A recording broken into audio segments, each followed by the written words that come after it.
పశ్చిమ గోదావరి జిల్లాలో వరద ముంపు ప్రాంతంలో రాష్ట్ర జలవనరుల శాఖ మంత్రి నిమ్మల రామనాయుడు పర్యటించారు. పర్యటనలో భాగంగా పోడూరు మండలం వద్దిపర్రు, పాలకొల్లులో బెజవాడ కోడు, దమయపర్తి డ్రైన్ల ప్రక్షాళన పనులను మంత్రి రామనాయుడు పరిశీలించారు.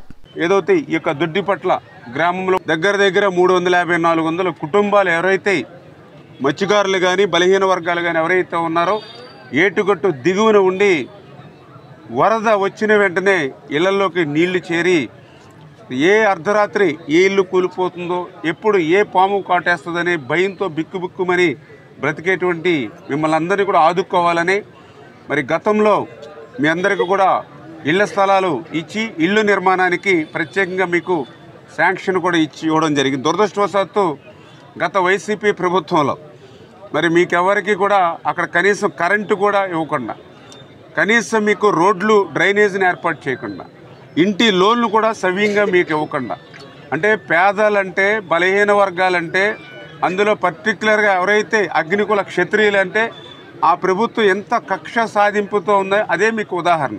ఈవేళ ఏదో వరద వెళ్ళిపోయిన తర్వాత తీరిగ్గా వచ్చి మీకు ఇవ్వట్లా, వరద ప్రారంభమైన మొదటి రోజే.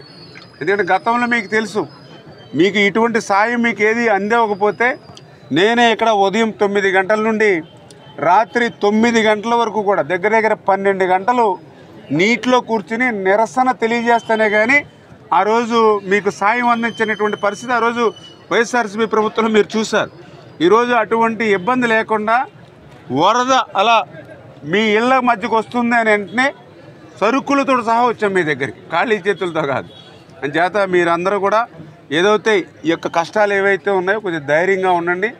రేపు మీకు శాశ్వత పరిష్కారంగా అక్కడ మీకు కరెంటు కానీ, రోడ్స్ కానీ, డ్రైన్స్ కానీ, అదేవిధంగా కొంతమందికి ఎవరికైతే ఇల్లు లోన్స్ రాలేదో వాళ్ళకి కూడా ఇల్లు లోన్స్ వచ్చేటువంటి విధంగా ఒక మంచి కాలనీలుగా మిమ్మల్ని అభివృద్ధి చేసేటువంటి బాధ్యత నేను తీసుకుంటాను. గతంలో 22 లక్షలు 23 లక్షల క్యూసిక్కులు నీరు ఏదైతే 2022లో వచ్చినప్పుడు ఆ రోజు ఏటుగట్టు ఎత్తుగా ఉన్నప్పటికీ కూడా ఆ ఎత్తు కూడా సరిపోదని ఆ రోజు దగ్గర 15-20 గ్రామాల చుట్టుపక్కల ఉన్నటువంటి వాళ్ళందరూ యువత 1500-2000 మంది రాత్రులు నిద్రపోకుండా మనమే ట్రాక్టర్లు తెచ్చుకుని, మనమే మట్టి తెచ్చుకుని, మనమే సంచుల్లో మట్టి ఎత్తుకుని మనం ఆ రోజు ఏటుగట్టుని రక్షించుకున్నాం. మరి తర్వాత వైఎస్ఆర్సీపీ వాళ్ళు ఇక్కడే కంచుస్తంభపాలెంలో ఇది ఇసుక మరి తీసుకుపోవడానికి, ఇసుకను లూటీ చేసుకోవడానికి ఆ రోజు ఏటుగట్టును కూడా వాళ్ళు 2 లారీలు తిరగడానికి వీలుగా ఏటుగట్టు ఎత్తును తగ్గించేసి మరి వెడల్పు చేసుకునేటువంటి పరిస్థితిలో ఇప్పుడే కలెక్టర్ గారితో కూడా మాట్లాడా.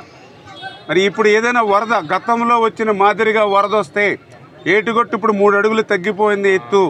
మరి ఆ గత 3 సంవత్సరాలు 4 సంవత్సరాల క్రితం వరద వస్తే ఇప్పుడు మళ్ళీ 3 అడుగులు ఏటుగట్టు మీద అంటే దగ్గర ఈ యొక్క పాలకొల్లు, నరసాపురం, భీమవరం ఒక 300 గ్రామాలు, 3 మున్సిపాలిటీలు సముద్రంలో కలిసిపోయేటువంటి పరిస్థితి, ప్రమాదం, ఆస్తి నష్టం, ప్రాణ నష్టం ఏర్పడుతుంది. చేత ఆ ఏటుగట్టును కూడా పటిష్టం చేయడానికి మొన్ననే నేను నిధుల కోసం నేను కూడా ఎస్టిమేషన్లో యుద్ధ ప్రాతిపదిక మీదన ఎమర్జెన్సీలో కొంచెం వేసి పంపించాం. కానీ ఇప్పుడు ఇమ్మీడియట్లీ వరద వస్తే ఏం చేయాలనేది ఇప్పుడు కలెక్టర్ గారితో కూడా చెప్పాం. కొంచెం మీరు కూడా తగు జాగ్రత్తలు తీసుకుని మరి గత ప్రభుత్వం చేసినటువంటి తప్పులు పాపాలకి మనం శిక్ష అనిపించకుండా కొంచెం ఈ సీజన్ మీరు మేము మళ్ళీ అందరూ కూడా కష్టపడి ఏమాత్రం వరద వచ్చినా మళ్ళీ ఏటుగట్టుని మనం సంరక్షించుకోవాలి. అదేవిధంగా ఎవరైతే ఆ రోజు తప్పులు చేశారో, పాపాలు చేశారో వాళ్ళను కూడా కఠినంగా కూడా శిక్షించమని చెప్పి కూడా కలెక్టర్ గారు కూడా చెప్పడం జరిగింది.